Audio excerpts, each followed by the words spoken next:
mga amiga, andito ko ngayon sa kapitbahay namin na kung saan mayroon akong ipakita sa inyo mga amiga.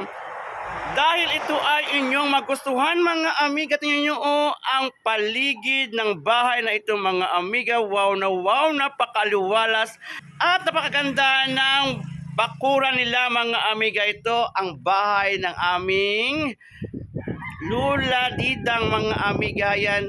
At mayroon pa akong nakita dito mga amiga. Napakadaming bunga ng papaya mga amiga yan Tingnan nyo wow.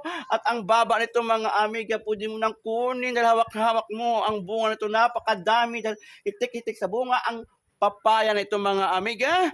Atin pang puntahan ang sa kabila mga amiga. Wow, ang dami talaga dito mga papaya mga amiga sa bakuran ng bahay na ito mga amiga. Ikaw ay mapawaw at mapabigla talaga sa inyong makikita mga amiga. Wow, diba? Yan. Wow.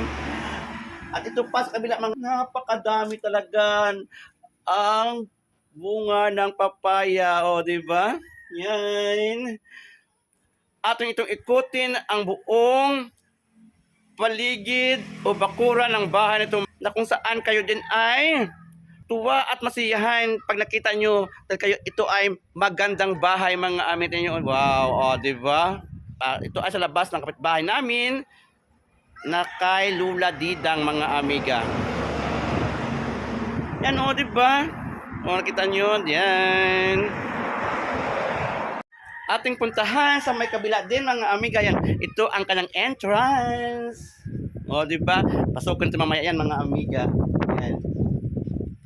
Kita nyo, ayan. At dito mga amiga nyo, ang tanim niyang halaman, ayan. Ito ay tatawag na rubber plants, mga amiga. Ang ganda din at ang lakas, mga amiga, at ang laki. Ayan, di ba? Napakanda talaga. Hanggang doon, mga amiga, ating puntahan.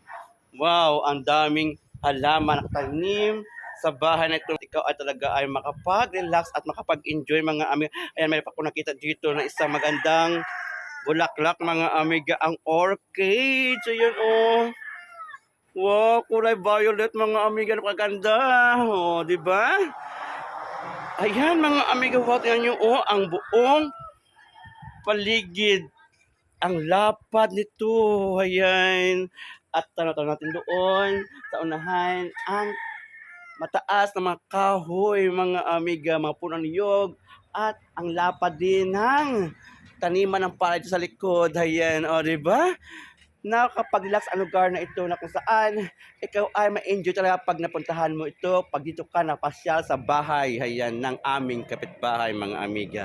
Ayan, di ba?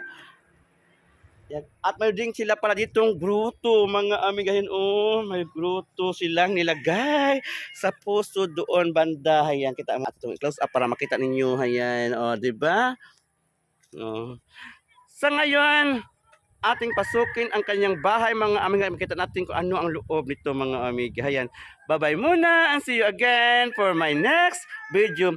Please share, likes, and comments and see you again. Bye-bye!